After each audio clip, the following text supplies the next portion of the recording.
হরে কৃষ্ণ। আসছে 16ই আগস্ট, রোজ শনিবার। আমাদের সকলের অত্যন্ত প্রিয় এবং আনন্দময় একটি দিন।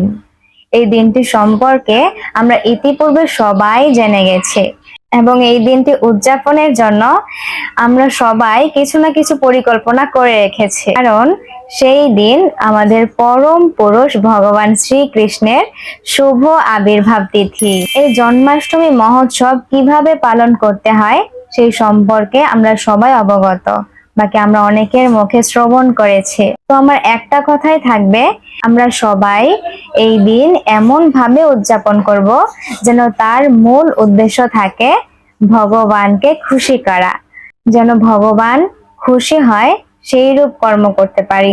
ভগবানের প্রীতি বিধানের জন্য আমরা ওই দিন ব্রত পালন করি। অন্য সমস্ত ব্রতের মতোই যথারীতি আগের দিন সংযম করতে হয়। জন্মাষ্টমী হচ্ছে সবচেয়ে লম্বা ফাস্টিং। কিভাবে আমরা সবাই জানি, রাত 12টা পর্যন্ত উপবাস থাকতে হয়, নির্জলা উপবাস।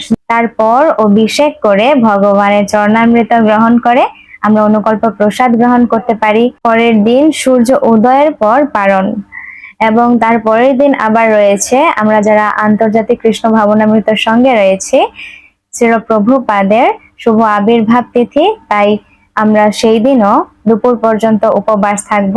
এক্ষেত্রে আমরা একটা দুটো অন্ন গ্রহণ করে পারণ কমপ্লিট করে তারপর আবার 12টা পর্যন্ত উপবাস।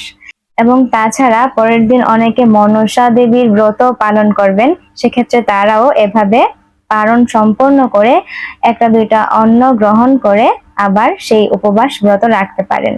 এবং সেই সাথে সেই দিন রয়েছে নন্দোৎসব। ভগবানের আবির্ভাবের পর মহারাজ সেদিন খুব জাঁকজমক ভাবে উদযাপন করেছিলেন। তো আমরাও সেই নন্দোৎসবের দিন বিভিন্ন রকমের ভগবানকে ভোগ নিবেদন করতে পারি। তাছাড়া আমরা জন্মাষ্টমীর দিনও অবশ্যই চেষ্টা করব সাধ্য অনুসারে ভগবানের জন্য বিভিন্ন প্রকার আইটেম তৈরি করার জন্য, কারণ আমাদের ব্রত ভগবানের তো ব্রত নয়, আর সেই প্রসাদটা আমরা পরের দিন গ্রহণ করতে পারি। হরে কৃষ্ণ। তাই সবাই খুব আনন্দের সাথে এই দিনটি উদযাপন করুন। কৃপা করে সবাই উপবাস ব্রত পালন করবেন। না পালন করলেও কিন্তু অপরাধ, এবং পালন করলে ভগবান প্রীত হবেন, আমাদেরকে কৃপা বাড়ি বর্ষণ করবেন। তাই সবাই এই ব্রত পালন করুন যার যার সাধ্য অনুসারে।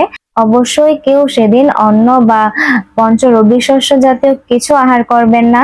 কেউ অপারগ হলে অনুকল্প প্রসাদ গ্রহণ করে হলেও ওই দিন ব্রতটা পালন করুন, ভগবানের কৃপা লাভ করুন এবং ভগবানকে খুশি করার জন্য ওই দিন মঙ্গল আরতি থেকে শুরু করে বিভিন্ন ভাবে ভগবানের সেবায় যুক্ত থাকুন।